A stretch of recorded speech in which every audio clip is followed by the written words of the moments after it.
Sveiki!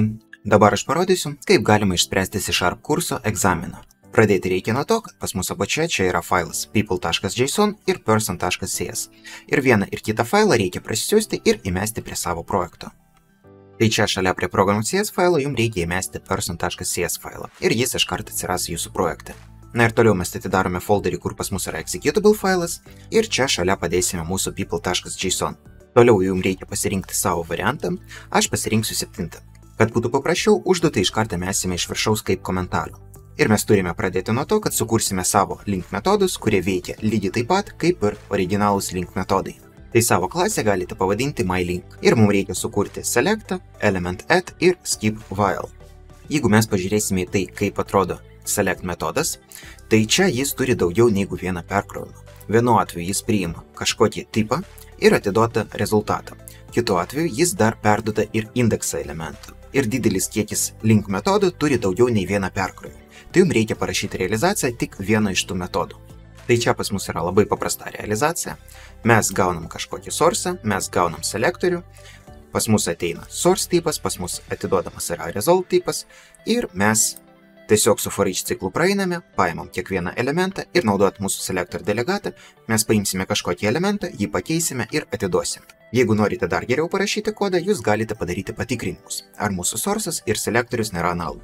Tokių papildomų patikrinimų aš nereikalauju, bet jeigu padarysite, blogai nebus. Na ir tam, kad būtų pavyzdys selecto su indeksais, aš jį dabar čia ir realizuosiu. Čia jau mes nurodome, kad delegatas priims dar ir indeksą. Ir mes padarysime labai panašų dalyką. Tai visi tie dalykai veiks identiškai, tik čia dar atsiras pas mus ir indeksas, kuris kiekvieną kartą keisis. Na ir kaip nurodyta, mes turime realizuoti element add ir skip while. Padarysime patikrinimus, priimsime indeksą, kuris mums reikalingas, praeisime su for each ciklu ir kai indeksas pas mus bus 0, reiškia mes prieėjome prie reikalingo elemento ir turime jį atiduoti. Jeigu tokio elemento pas mus nėra, tai mes mesime exception. Na ir paskutinis metodas tai skip while. Tai pas mus ateina kolekcija, ateina predikatas, mes sukursime kintamai skip ir žiūrėsim. Jeigu mes turime vis dar skipinti ir tas predikatas atiduoda mums true, tai mes kol kas skipo nekeisime. Ir po to žiūrėsime, jeigu skipas pas mus yra false, tai tada mes ir galėsime jau grąžinti elementus, pradedant nuo to, iki kurio mes prieėjome. Na ir dar vienas variantas, jeigu jūs norite padaryti kastą, tai aišku, čia galite tą kastą ir kišti. Nebūtinai eiti iki for each ir praeiti pro visus elementus tam, kad paimti tą indeksą, mes galim pažiūrėti, o gal tas enumerablas pas mus yra masyvas arba listas. Tai jeigu mes matysime, kad tai pas mus yra listas, tai mes galim tą listą ištraukti ir iškart atiduoti tą elementą. Jeigu mes išeisime iš ribų, tai pats listas ir mes exceptioną. Taip irgi galima padaryti ir toks variantas veiks greičiau negu tas for each. Na ir visur galim parašyti komentarus, kurį punktą mes darome. Dabar prieisime prie 4 punkto ir patikrinsim, ar mes teisingai parašym tos metodus. Tai mes galim pasakyti, kad pas mus bus paprastas masyvas, na ir patikrinsim, ar gaunam tą patį rezultatą. Atliksime tos pačius veiksmus ir su mySelectu ir su paprastu selectu ir patikrinsim, ar rezultatas sutampa. Jeigu ir viena kolekcija ir kita kolekcija sutampa, tai mes čia gausime true. Na ir jeigu jūs nusprendėt perkrauti kitą variantą, kur pas mus buvo dar ir indeksas, jūs galite parašyti kitą variantą ir pažiūrėsite, ar jis veikia taip pat. Jeigu tai link metodas, kuris atiduoda kažkokį kitą rezultatą, kuris nėra kolekcija, tai mes galim arba equals pritaikyti, arba pritaikyti lygų. Ir tada pažiūrėsime, ar tie dalykai pas mus sutampa. Na ir parašius tokį kodą ir visus patikrinimus, jūs galite jį paleisti ir pažiūrėti, ar tikrai viskas veikia teisingai. Na ir mes matome, kad tikrai tie visi dalykai veikia. Visur mes gauname true, tai ir gavome reikalingą rezultatą. Tik čia būtų geriau parašyti tiesiog write. Ir tada tie išvedimai atrodys gražiau. Toliau mes turime desirealizuoti objektų sąrašą. Nurodome, kad mes nuskaitysime JSON failą. Nurodysime, kad mes naudosime usingą iš link exam models, iš kur ateina mūsų person klasė ir galėsime jau sukonvertuoti mūsų JSOną į listą. Ir čia jūs galite naudoti bet ką. Jūs galite užinstaliuoti Newtonsoft JSOną ir dirbti su Newtonsoft JSOnu, arba jūs galite dirbti su standartinės C# biblioteka. Tai aš pridėsiu system.text.json ir naudosiu tą dalyką. Ir čia iškart galim parašyti šauktuką, kad jis nemestų eroro, mes tikrai žinosime, kad desirealizuosime visus tos objektus. Na ir toliau mes turime atlikti visus čia aprašytus veiksmus. Tai mes turime palikti sąraše tik tos žmonės, kurių pavardės turi mažiau nei 7 raidės. Sakysime, kad pas mus bus sąrašas 6.1 ir sakysime, kad į tą sąrašą įeis tik tie žmonės, kurių pavardės ilgis yra mažiau nei 7 simboliai. Na ir išvis per debuggerį galim įsitikinti, ar gaunam tą sąrašą. Tai reiškia, kad people.jsonas pas mus buvo desirealizuotas ir mes turime kiekvieną iš tų žmonių.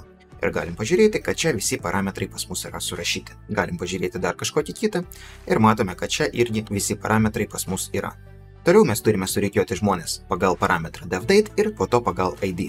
Tai ir darome. Tai rikiuojame iš pradžių pagal devDate ir po to pagal ID. Dabar turim patikrinti, ar kiekvienas žmogaus pavardė turi raidę P, tai ir darome. Tai naudojant metodą all mes tai ir patikrinsim.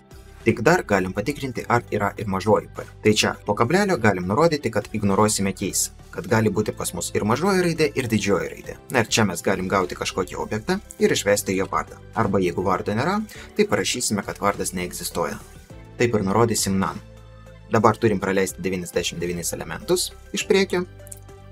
Jeigu bus parašyta iš galo, tai bus tada skip last vietoj skip ir turime pasirinkti, kiek mėnesių pragyveno žmonės. Tai čia jūs jau galite patys sugalvoti, kaip tą dalyką daryti. Vienas iš paprasčiausių variantų paskaičiuoti, tai mes nuo devDate atimsime birthdate, paimsime bendrą kiekį dienų ir padarynsime iš 30,44. Arba jūs galite parašyti sudėtingesnę funkciją ir žiūrėti pagal metų kiekį ir pagal mėnesių kiekį. Na ir prieinam prie 7 punkto. Paimsime mūsų people listą ir paliksime tik tos žmonės, kurie sveria daugiau negu 21 kg.